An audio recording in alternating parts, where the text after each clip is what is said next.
Welcome, everybody, to another episode of MC Fireside Chats. My name is Brian Searl with Insider Perks Modern Campground, and my dog here, who's a lap dog and will not leave me alone, but loves the outdoors.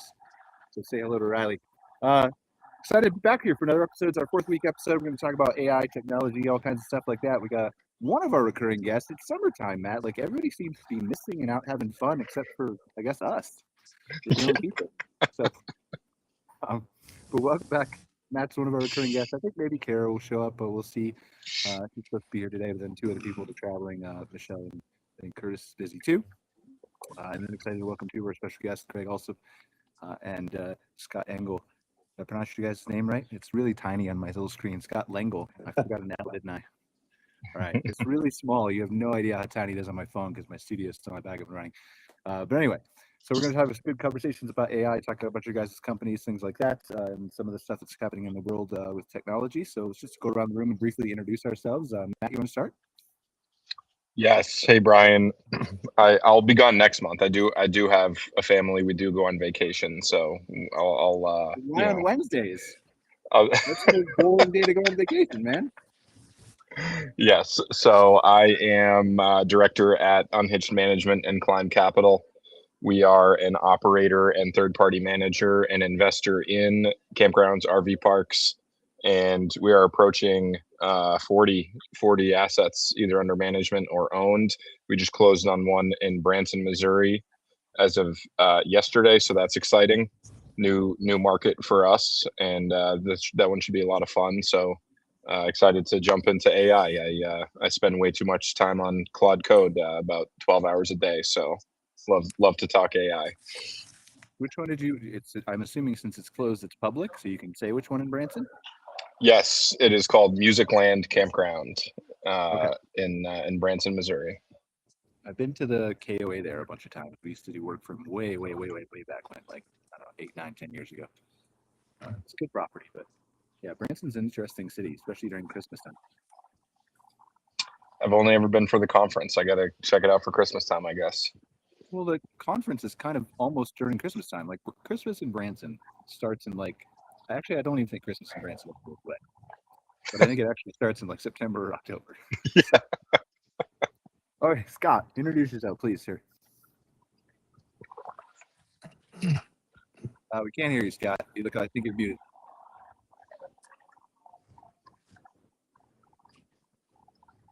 Still nothing. All right, Craig, you want to go while Scott figures out his mic? Yeah. Hey. So I'm Craig Alsup. I own Askey's Landing RV Campground. We are a family campground in central Mississippi, right along Interstate 20. We're pretty close to like the Vicksburg National Battlefield and some of that sort of Civil War history stuff like that. So we get tons of guests come through that are going to the parks and doing those types of things. So yeah, I do a little consulting with other park owners here and there, just around marketing and systems and things like that. Some about kind of turning around a really old campground, because that's where I started out in this world. So awesome. Well, welcome. Excited to learn more about your journey, what you're doing, and what you got going on. Scott, you got your mic going? Yeah, can you hear me now? Testing 1, 2, 3. Gotcha. Hey guys, how y'all doing? So yeah, I'm Scott Lengel, the CEO and founder of a company called Adventure Genie, which is an AI-based trip planning tool, application, system, website that caters to the RVer, the camper, the traveler, even the road warrior.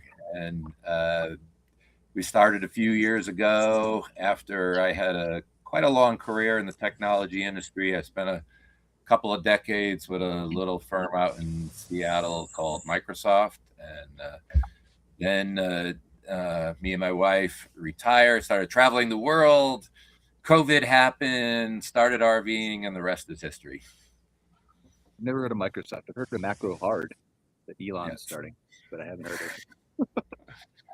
Welcome, Scott. I appreciate you being here. Excited to jump into more of what Adventure Genie does. So typically I'll kind of ask and start the show to our recurring guests, like just Matt this week, but kind of something that's come across your desk. But I want to kick off something first, Matt.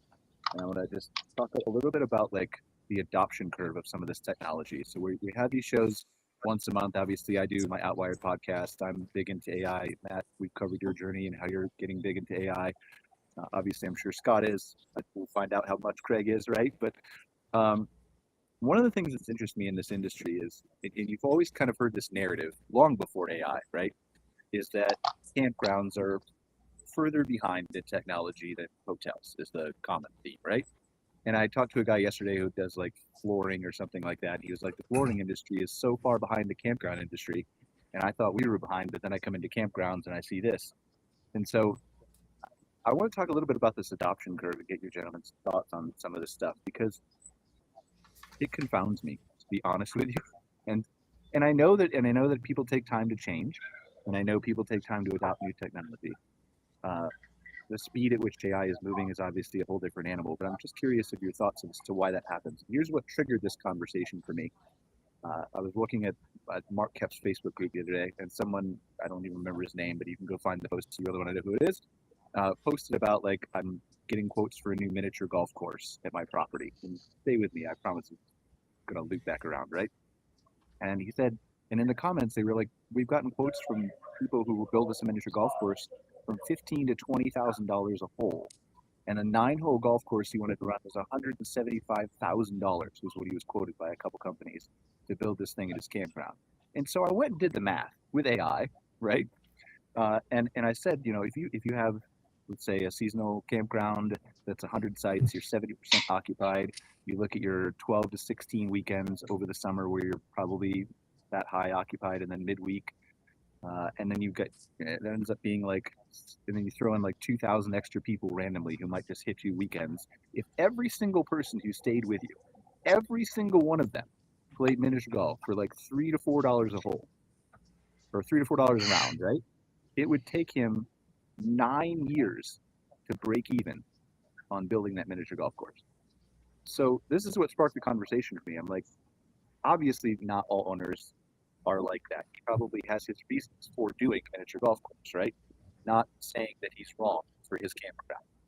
But it makes me wonder why people are willing to strongly consider miniature golf courses for $175,000 or even $125,000 or $100,000 or $75,000, but we can't get them to spend $100 a month, $200 a month, $300 a month on Facebook ads or Google ads or marketing, or let alone AI, right?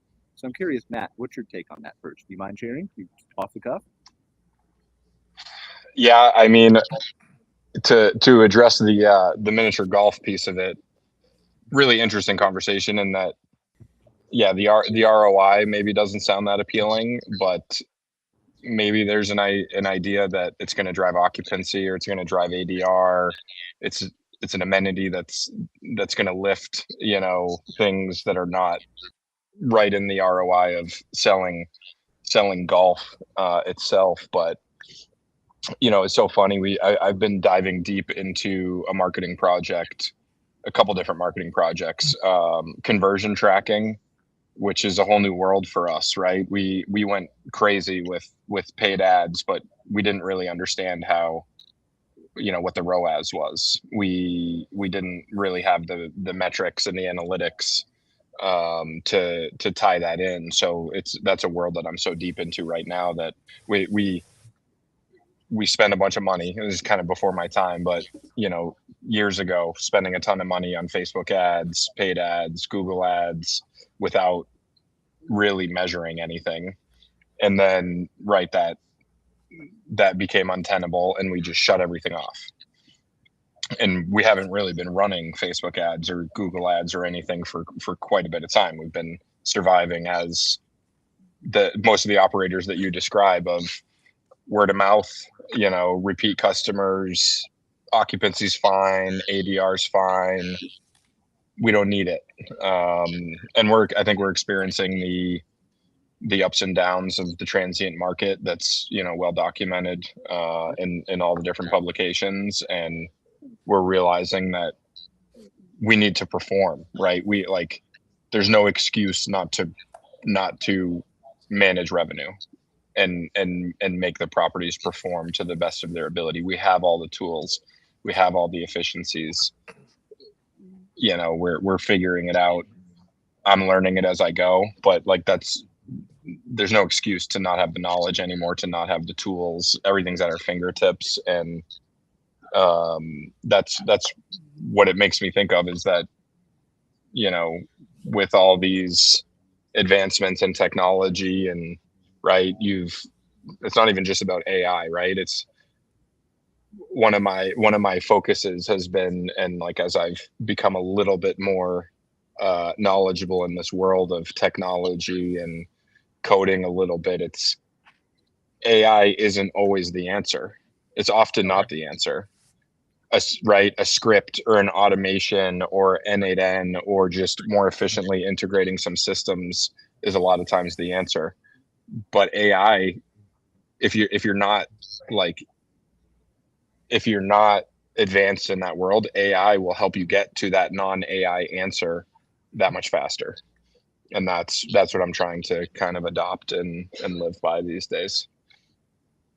So two things there, right? I want to play devil's advocate, right? Number one is, that's where I kind of landed with your second comment, is that I think unless and until, and maybe hopefully this is just a dip and everything comes back and the industry will be great on the second half because gas prices are falling and we'll be fine in 2027 and whatever else, right? Doesn't matter what I believe or what I think is going to happen, but hopefully that's what happens. But I'm on the same kind of page as you, I think, and I don't want to put words in your mouth, but this is what I heard. Disagree if you want, right? Is that there needs to be an impetus for adoption of the technology. There needs to be a reason for you to go out and say, I need Google ads, I need Facebook ads, I need marketing, I need a new website, I need AI, I need whatever it is. And if that impetus isn't there, because let's just pretend we're in an industry that's been almost completely full and recession proof since 1960, you know, and it's never had anything bad happen to it, then the impetus hasn't been there. Is that generally the first part of what you're saying, Matt? Yeah, and I mean, that's the way I think about the industry, is that was the impetus really has in some ways nothing to do with technology. It has to do with the economics of private equity coming into the space, right? Like I tell new investors this all the time, that you may feel like you're getting a smoking deal on a campground investment. Oh, great, it's a 10% cap rate or whatever, you know, and you're going to get seller financing, but you're resetting the basis of that investment, right? Mom and pop might be into that campground for $500,000 total basis. They built it themselves. They've been at it for 40 years. They've never had a mortgage on it. Now you're paying $2 million for that campground. They could get by on low ADRs, mediocre occupancy, no marketing, because they don't have to pay a mortgage that's $10,000 a month.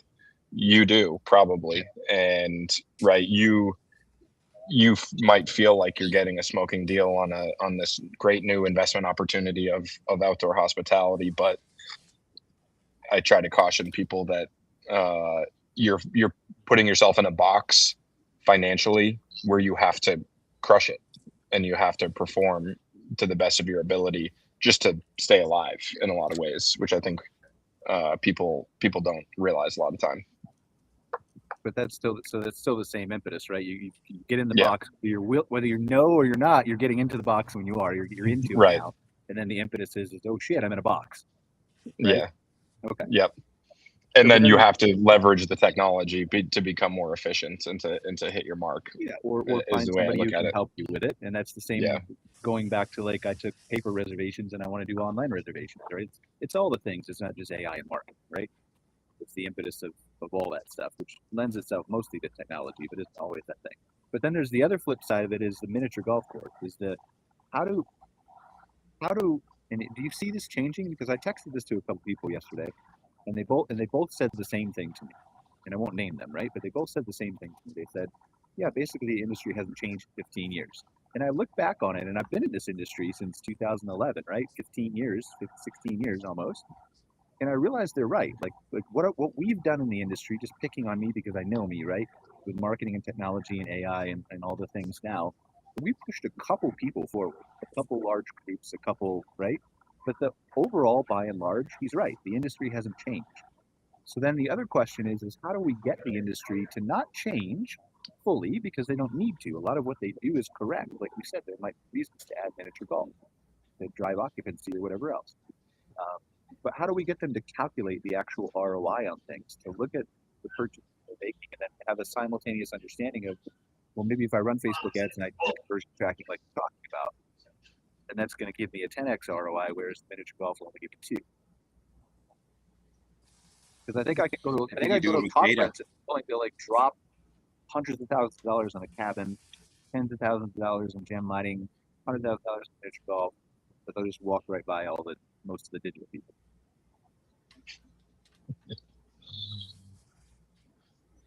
I have an opinion on that. Yeah, please share. I don't want to put Matt on the spot. Just by Matt. Matt's probably like, I'm never coming on the show again. Well, I think you do it with data. And I've got to imagine that the outdoor hospitality industry, which is more you guys than me, is a gold mine of data. You have decades of reservation data and customer data and preferences. And I imagine you have a really good insight as to what your clients, what your customers, what your RVers, that's me, are looking for.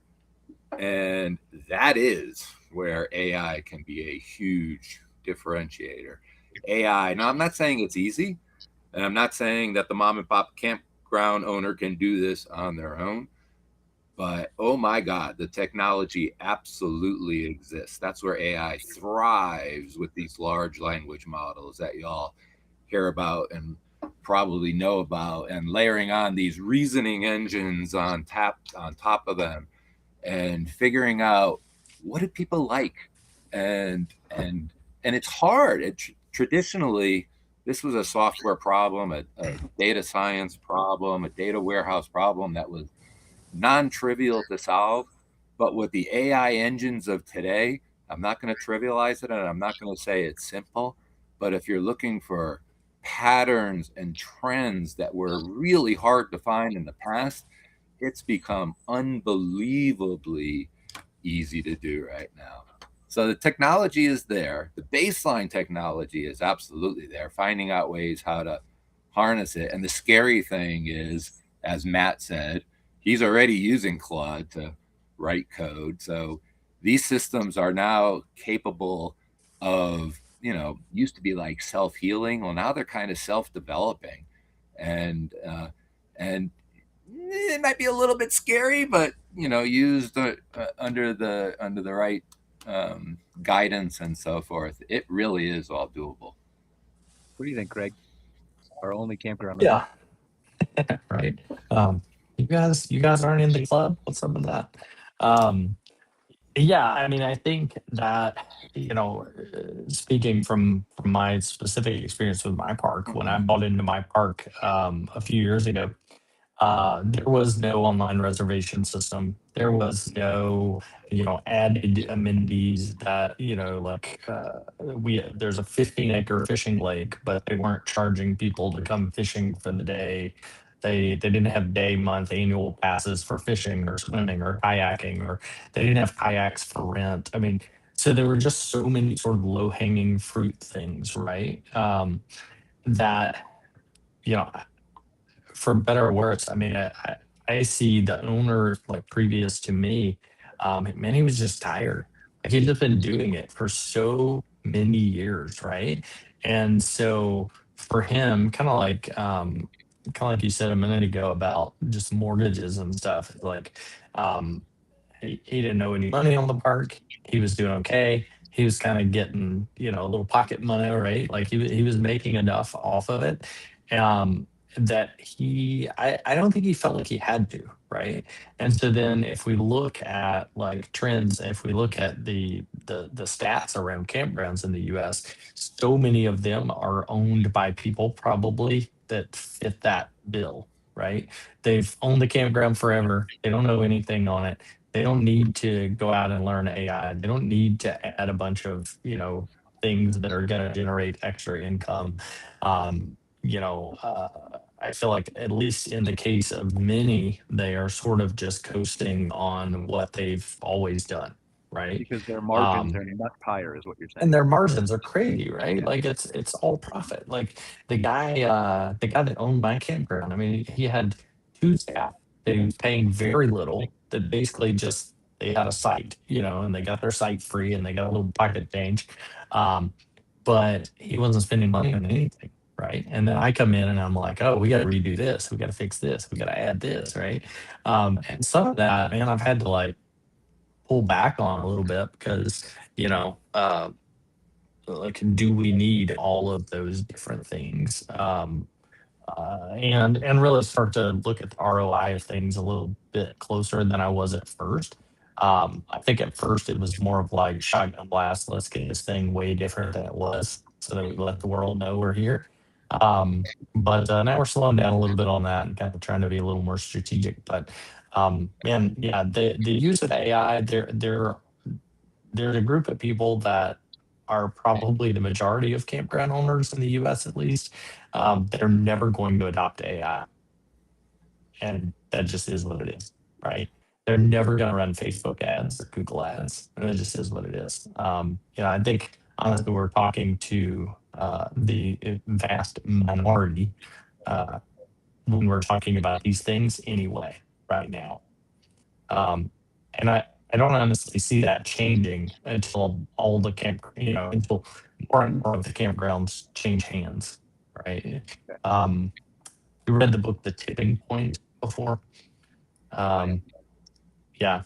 So I think until we reach the tipping point in the industry where it's like, you got to do this stuff or your business is going to tank, basically. Until we reach that point, out of all the parks within a 50-mile radius of me, I'm probably the most advanced, have the most revenue streams. Most of the others are right where my park was when I bought it.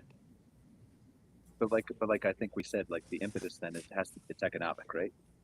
And I don't think Yeah. we're having a crazy down year. I think we're having a weird year, but I don't think it's a crazy down year.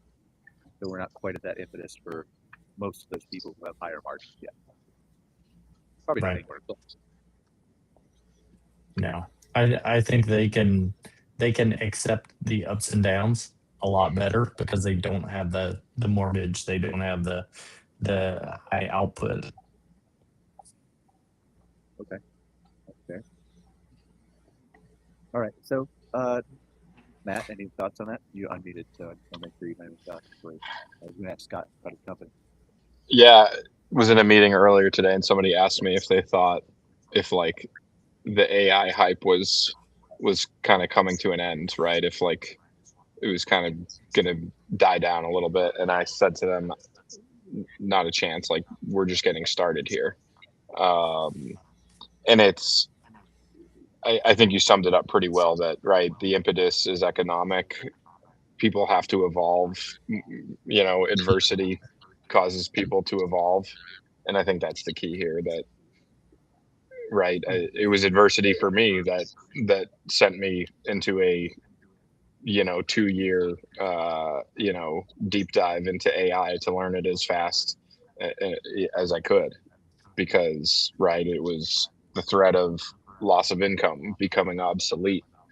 Just seeing that, right, it's an interest level, right? It's exciting to me, but more so than that, it's fear of I better learn this or I'm not going to be able to add value to an organization or feed my family or all these things that it's.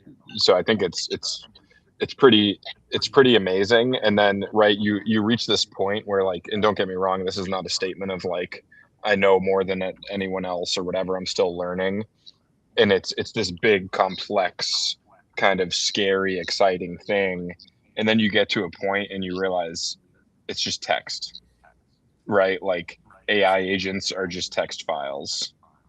Large language models, it's just text, right? It's prediction and it's models and it's algorithms, but at the end of the day, it's literally just text, and making text do interesting things, adding some automation to some things, some instructions, some context. Like it's huge and it's amazing and it's incredible, but it's once you get to a certain point, you realize like it's actually scary how simple it is in a lot of ways. I hope I don't like overstate that, but that's been something I've been reflecting on the last few months, that on one end it's scary and huge and intimidating, and on the other end it's like it's actually kind of basic. Yeah, I don't think. I mean, I think you have to cross that threshold, right? Like for me, I was on I think it was last week on Fireside Chat. Sandy Ellingson was asking me like, "You're the guy I rely on to tell me what's new in AI. What's the latest, greatest thing you're working on?" I'm like thinking in my head, like I'm using AI to code, but there's not really a fancy new feature that I've tried in Claude in the last month that I can tell this woman that is the fancy new thing, right? Because Right. just like I think you articulated in the beginning, is that like I'm using it to code, do research, build functions, build polish databases, link systems together, all that kind of stuff. And that's AI, but that's also the same AI, maybe a new model number, right? But generally the same thing. It's not a new feature, or like we went through this period, I think, of 2-3 years where everybody's like, "Oh, this killer new feature! It can operate your computer. It can do this. It can do whatever." And now we're just in the like everybody's building shit on top. All right. So Right. impetus number one is economic. Can impetus number two be the consumer, Scott? Can the consumer, through either being forced to adopt AI, like on Google and Apple and everything else, right? Or through an expectation of, well, I went to a campground and they had AI chatter and AI phone agent. They answer the phone call 24/7. Why aren't you? Can the consumer be a driver of a change too? 100%. And so I had the opportunity to give the keynote presentation at a large OEM dealer meeting, OEM manufacturer of RVs, a large firm. You know their name, but shall remain nameless. And the topic that I gave it on was the future of AI in the RV industry, shockingly. And the approach that I took, and I'm getting back to the consumer side here, the approach that I took was, so imagine the audience were a couple of 100, 300 dealers, principals, folks that sell RVs. And the challenge that I put out to them is that if you're not thinking about AI, considering AI, leveraging AI today, you're going to be behind, because, and maybe we put this in the context of campground owners, because your customers are absolutely using AI today. And for the folks that are selling RVs, I came in and said, let's consider myself as a buyer of an RV. And here are my specs. Here's what I'm interested in. Here's what I'm looking to pay. Hey, ChatGPT or model of the month that you want to use, help me negotiate the best deal. So as a consumer, I am way ahead of the game. The dealers used to have all the cards, all the data, all the knowledge, all the strategy and techniques. But now as a consumer, I am suddenly more powerful, knowledgeable, strategic than they are if they're not using AI. And literally what I did was I built two competing chats, two competing agents. And I said, let's consider me as a consumer coming in as a buyer. Help me pitch the best deal here, request the best deal. Let me put on my seller hat. Holy cow, that's what just came in. Let me develop the best response, best answers to their questions, and went back and forth. So I would contend that I don't care what industry or what business you're in, but let's talk about the campground industry since we're here, that if you're a campground owner or a campground conglomerate, that if you're not leveraging AI in some way, and you don't need to develop your own, there's plenty of systems you could be leveraging. If you're not, you're going to be behind the game. With Craig and I, when we were in the green room talking a little bit, he said that he was using AI to check to see how his campground was being portrayed and coming up. So your customers, your clients absolutely are using AI to get more insight. By the way, we build an application that does that, that allows the user to step a level above all of it, abstract themselves from all this nonsense, personalize it. Quick little plug, an example of what we do with AI. Customer comes into Adventure Genie and says, hey, I'd like to take a 6-week trip from Bluffton, South Carolina to the national parks of the Southwest. Through personalization, we know that they have a certain type of rig, that There's certain type of campgrounds that they like to stay in with certain amenities, and we know what they like to see and do along the way, and personalize, create that custom itinerary for them.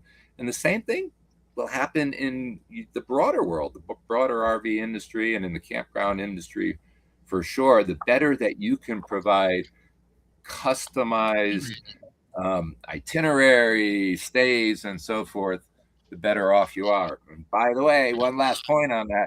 Again, you guys have a gold mine of information. You know what your customers are looking for. You know how they like to travel. You might even know, oh, if you guys have a network of campgrounds, oh, they were coming from Jacksonville, Florida, and then to Savannah, Georgia, and then to Asheville, North Carolina. There's a high degree of likelihood that they're going to go to Nashville next because they have this particular profile, demographics, and so forth. And so you start predicting stuff like that, and oh my God, are you opening up a whole new world of opportunities? All right, so devil's advocate. I'm a campground owner listening to this show. I just heard Scott, and you articulated everything really well, right? Like from my side as an AI geek, I'm like, yeah, I'm on board, right? I believe you. From a campground owner side, I'm hearing you say my customers are using AI. Why do I care? Mm-hmm. Why do I care? Because they are so well informed and so armed with the information that y'all have to be prepared to respond to that as well. And part of it is just feeding the beast too. The more that, where is this old AI in the sky getting this information from? It's out there. I mean, the more that you put out on your own websites and maybe even Meta and Google and so forth, the more that you put out there in a way that they're looking for it, then the more likely you're going to be coming up as, recommendations, or in apps like ours, same way that we do it. But how does it impact me as a campground owner? What I mean by that, let me try to ask the question in a little more narrow way. Like right now, campers go to Google.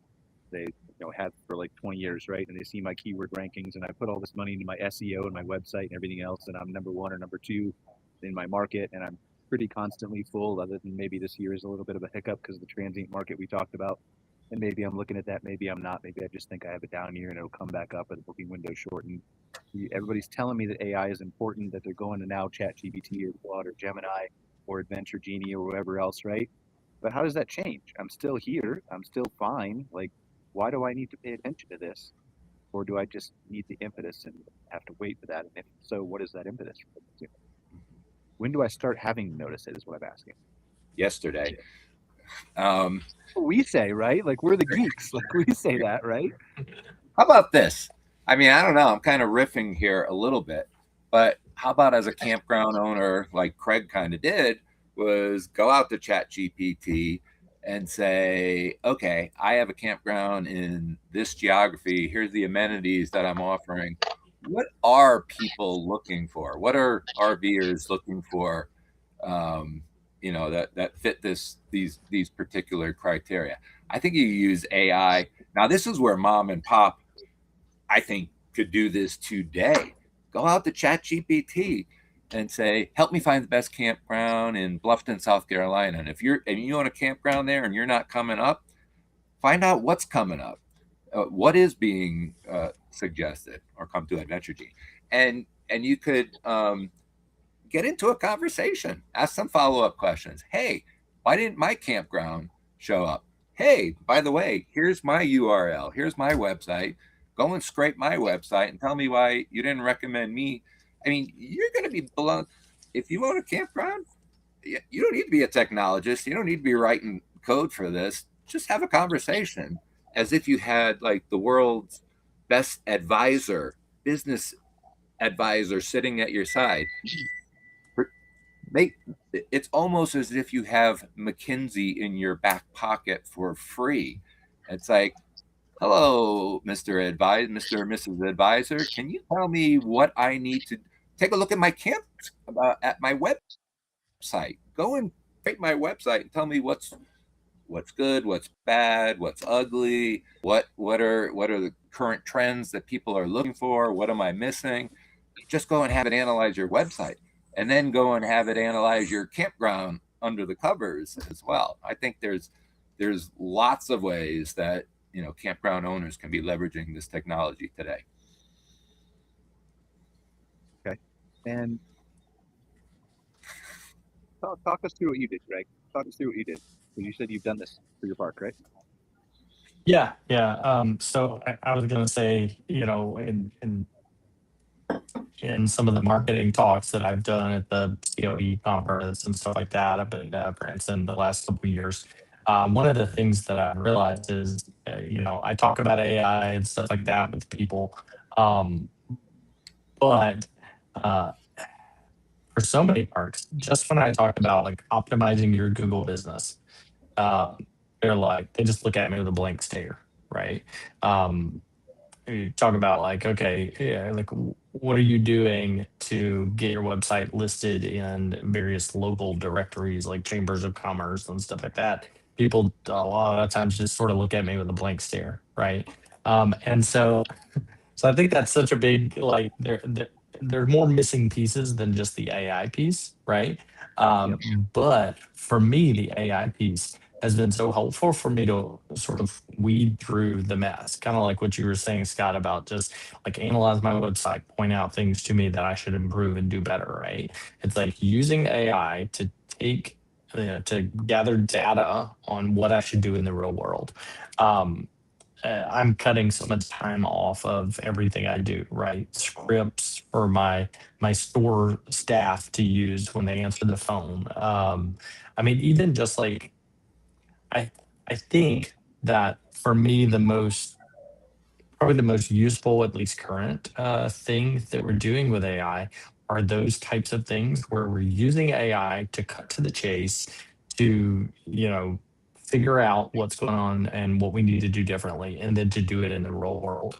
Um, Versus just sort of being stuck and doing the same old things that we've always done.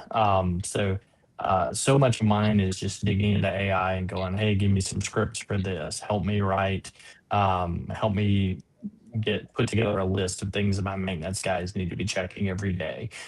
It's just like I'm not having to use the brain power for those things anymore, so that I have more time to pay attention to systems and figuring out new things to do. I have time to think in my business rather than just sort of spend all my time doing all these tasks and developing all these things that the AI can do far faster and probably better than me. Um, and so in a lot of ways, that's what I've used it for thus far. Now I have an AI chat thing on my website, that pushes through to our regular phone system.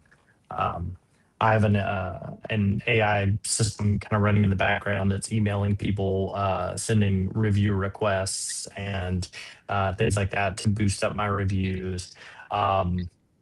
And to respond to reviews when they come in through Google and Facebook and all the different places. And so, I think so much of it for me has just been going like, okay, how can I get more done faster? Um, and how can I, if Jay Abraham says it like this, like a business that's unexamined isn't worth owning, or a business that's unoptimized isn't worth owning. And that's kind of my take on it.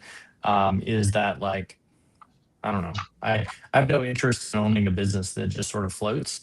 And so for me, it's like I'm easy on the uptake as far as AI and stuff because I'm like, hey man, it's going to help me cut some hours off the time it takes me to do things.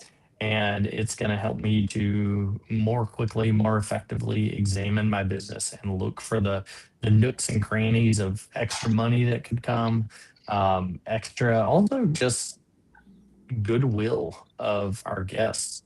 Um, and if you want to figure out what people like or hate about your park, go onto one of the AI systems. Give it your review link, for Google or wherever. Tell it to scrape all your reviews and tell you, the 10 things that people liked the most about your park.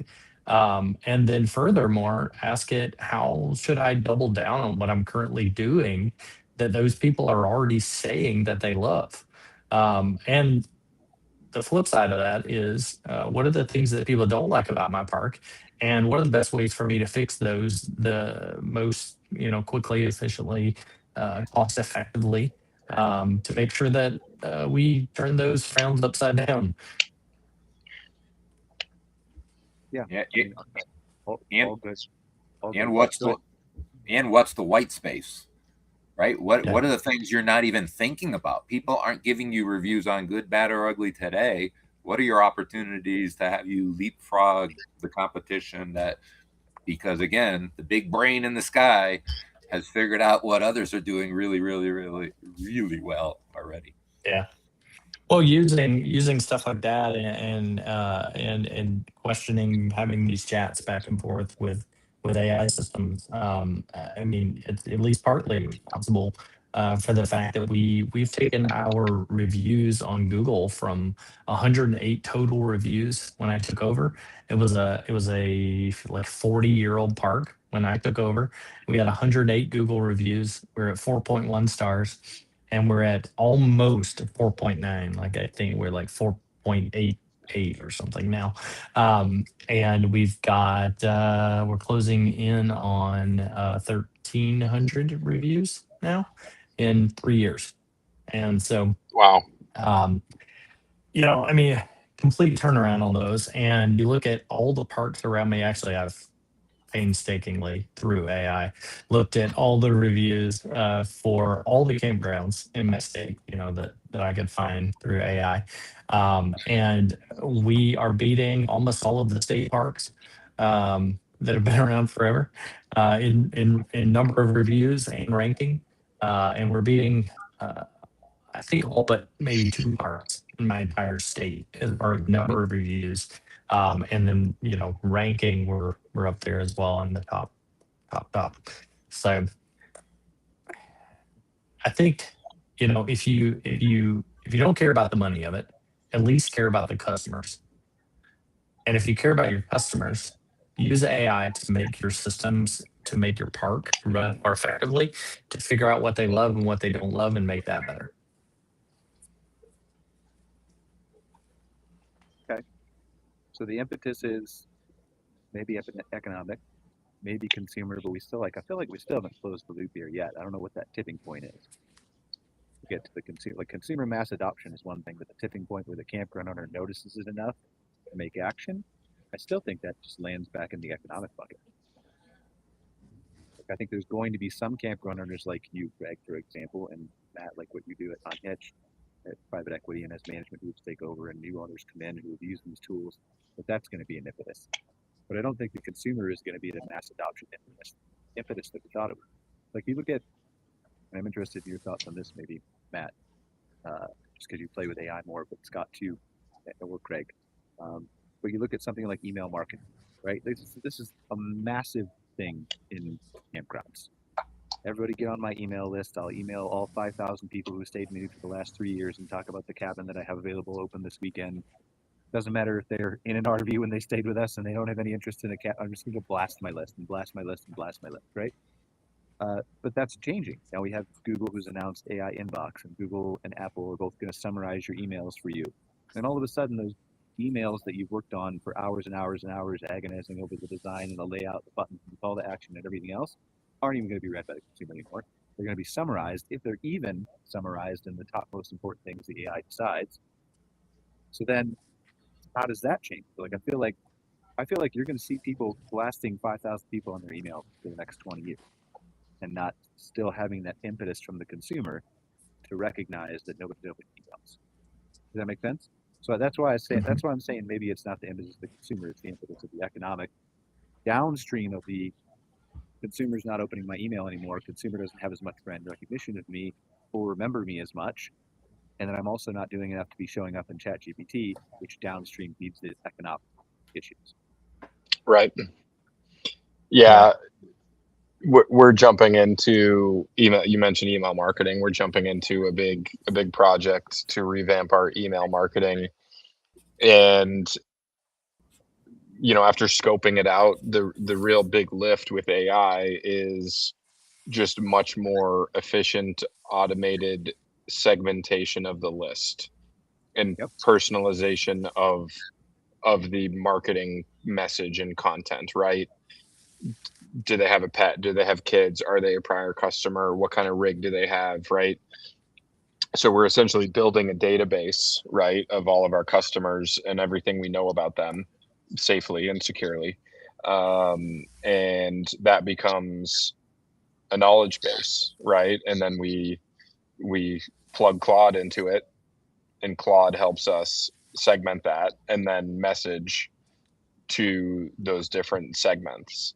And it's nothing revolutionary, but it's something that we wouldn't even have dreamed of attempting to do 2 years ago, because we don't have the marketing staff to make that happen. So we're plugging in an Airtable database with an N8N workflow, with Claude API, with Klaviyo, and into our, we use NewBook for booking. So it's all this flow of data, which is, pretty amazing, because I'm 35 years old. I grew up with a computer.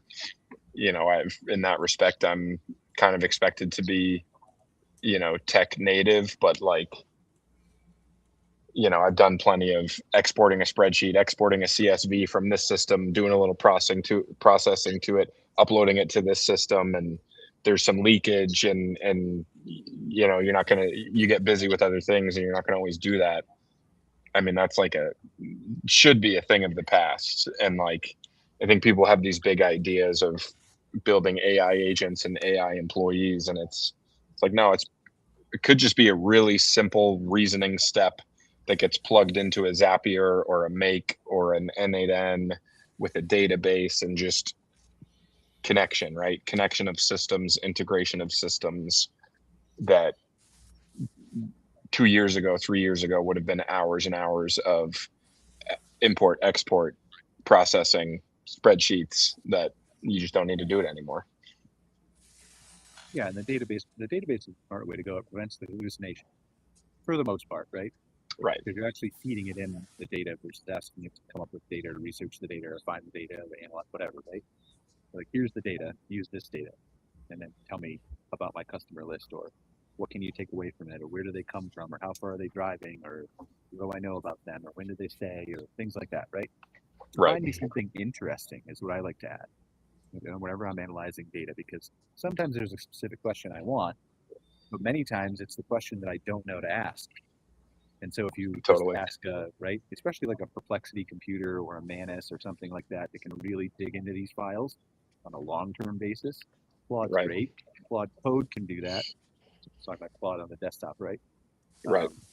But just really digging in there and just saying, what's something interesting that I might not have known about this list of 2,000 campers? Oh, really? Right. Right. God.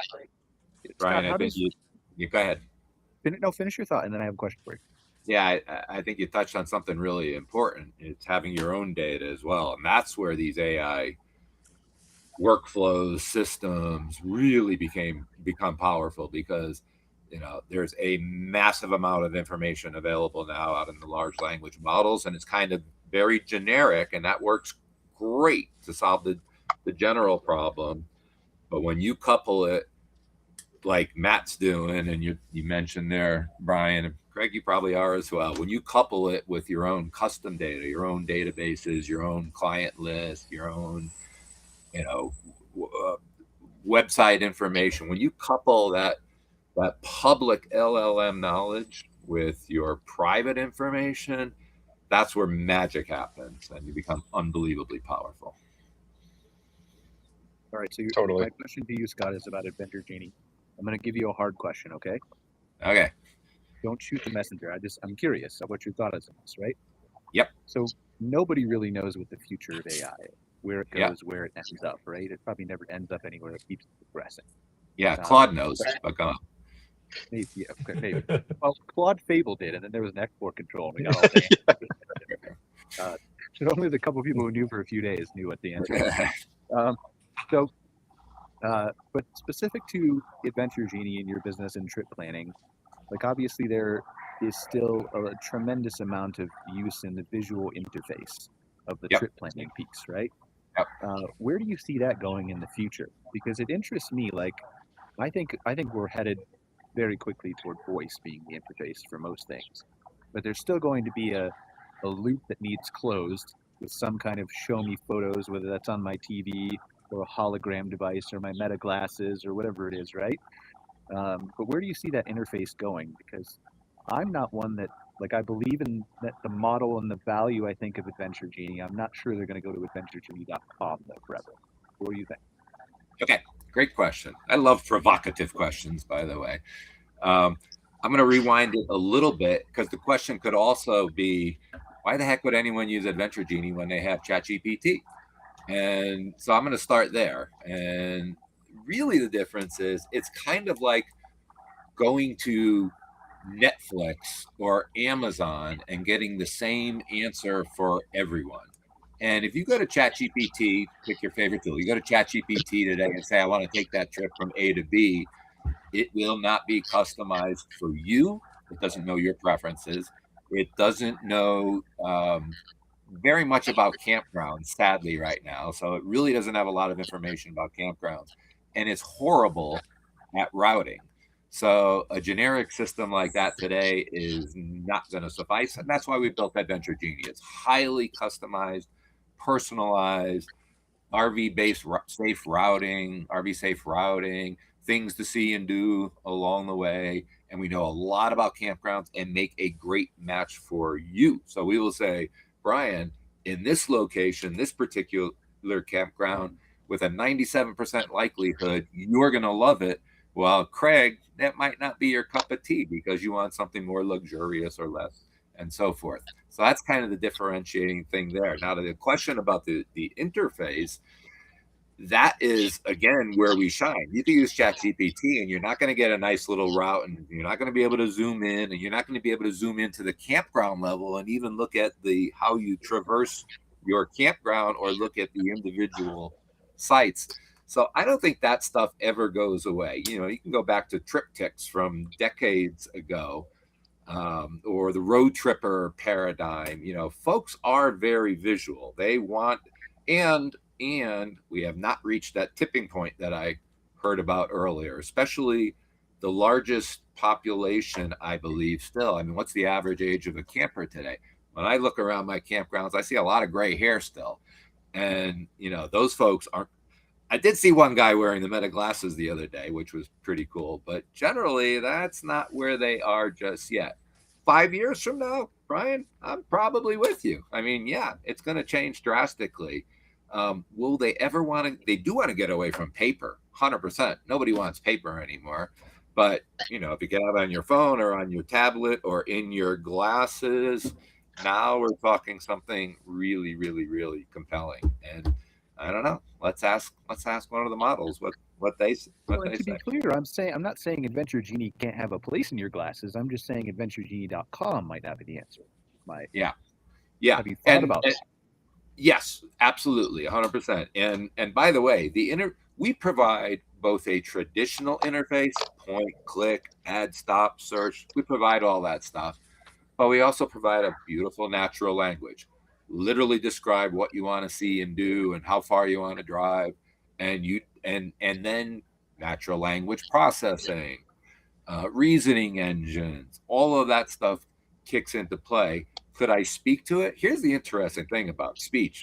We don't have to build a single thing into adventuregenie.com, or, you know, we don't have a mobile app because we don't believe we need a mobile app. But if we had a mobile app, there's nothing stopping the user from hitting that little microphone button where they should be typing, and let the native operating system or platform that they're using and do the text to speech part. Well, you could do it better, Scott. Google sucks so bad at that. It doesn't even understand what I'm saying at all. You should try speaking in Italian and see if it does a better job. I'm an American. I only got taught one language in school. Like, I had Spanish in 4th grade. I know how to say hola. That's about it. Como está usted? How are you? Yeah, I mean, it's interesting. The interface. The inner models are all right. Go ahead. No, I'm sorry. I think we just might be delayed on top of each other. Yep, I think we are. All good. Yeah, the interfaces are, going to be even better yet. Why do I have to speak? Why can't I just think it and it happens? Right? I mean, we will get there. Believe it or not, we will get there. That's what I told CampSpot the other day. I told somebody from CampSpot that they announced their new feature, that grid optimization drag and drop thing. And I messaged somebody from CampSpot. I was like, why do I have to use my mouse? I just want to look at this thing and think about where the grid should be. Why didn't you build that, man? Right. So, right. Yeah. Or, well, that's not too wild, actually, because the software should be able to predict it and figure it out before you even have to think it. So it's not really that it's going to do. Actually, it is. It's going to do the thinking for you, and it's going to predict what you want to do. But that's not as cool as Minority Report, man. I want to stick my hand out, move the grid. That's what I want to do. I don't know if I'll look as cool as Tom Cruise ever, but one can hope. Oh, the Minority Report. I got you. Yeah. Mm-hmm. All right. Let's wrap up the show with a couple of questions. Matt, do you have any questions for Scott or Craig? Yeah, I guess, from Scott, I'd love to hear, I think it's a little bit of a buzzy topic of, right, discoverability through AI, right? And I think it can be sometimes overcomplicated. So do you have any tips for campground owners on how to become more discoverable in the AI age? I'm going to give you the simplest answer, and will probably be the best answer. And that's I'm just going to use ChatGPT as an example and say, how can I become more discoverable as a campground? You will be blown away by the response. Yeah. Do a bunch of hard things that you don't want to do. Yeah. Yeah. Basically. Yeah. And don't be afraid to yell at ChatGPT, because it's not a human consultant. You can yell at it. I went to ChatGPT the other day and I said, who has the best? I was on the free version by accident. I think this is why it answered wrong. I wasn't logged in. But I said, who has a report that can tell me about campground pricing? And it was like, nobody in the industry has a campground pricing report, but you can check KOA's North American Camping Report. I'm like, what are you talking about? And I yelled at it in all caps. And it was like, oh, do you know who I am? Exactly. Wow. Okay, Scott, do you have a question for Craig or Matt? Yeah, actually, for both of you guys, what are the next big trends? What's the next big thing in campgrounds beyond miniature golf? We might need another hour. Yeah. I'll go quickly and give the floor to Craig, but I sense a reckoning, honestly. I think most of these campgrounds out there are built for baby boomers that are aging out. I don't think they are what the millennial type camper wants, the 20s, 30s, 40s. Right, I have a rooftop tent on my truck. And I'm not even that outdoorsy, right? But I want to go out and be in the woods. I don't want to see somebody else's camper. Those are the things that I want. I don't get excited about going to a 250 site RV resort that's a parking lot. It's just not my thing. I might be a little bit of a special consumer in that, but I think a lot of these resorts are going to have to get reimagined, in the next decade or so. Yeah, I don't think I want to let Craig answer, but I don't think that's anything different than what I've been saying that Scott Barr and I have been saying that for a while. We've been building parking lots for 40 years. And that was part of my point of miniature golf is yes, there might be a theory behind raising occupancy, but so many people have miniature golf courses. So anyway, we're not going to go back to that. Go ahead, Craig. Yeah, I think that innovation is going to become more and more necessary and less optional.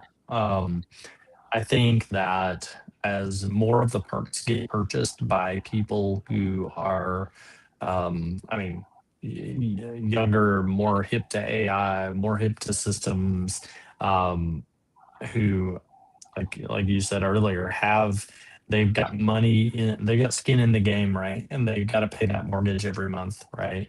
I think that some parks are going to get left behind in that. And they're going to find their occupancy starting to dwindle.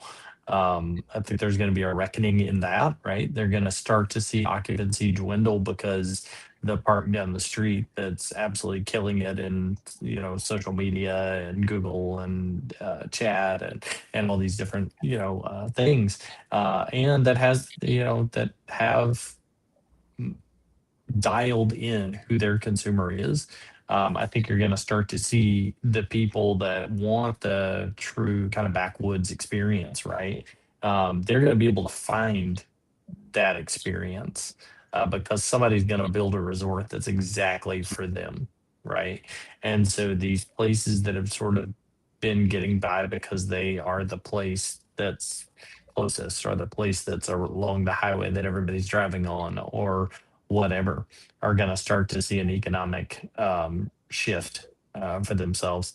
And I think it's going to be interesting. I think it's nothing shifts until it has to, and I think we're going to get to a point where there's enough new players in the game that are optimizing all these things, that the players that are 70-80% or whatever of the market right now are gonna have to shift, or they're gonna start seeing massive exodus from their parks. And hopefully we can be in the ones that take advantage of, in a good way, take advantage of that and benefit from that. And, also just help to lift the industry as a whole so that RVing, camping, continues to grow. And it doesn't have to be an us versus them thing.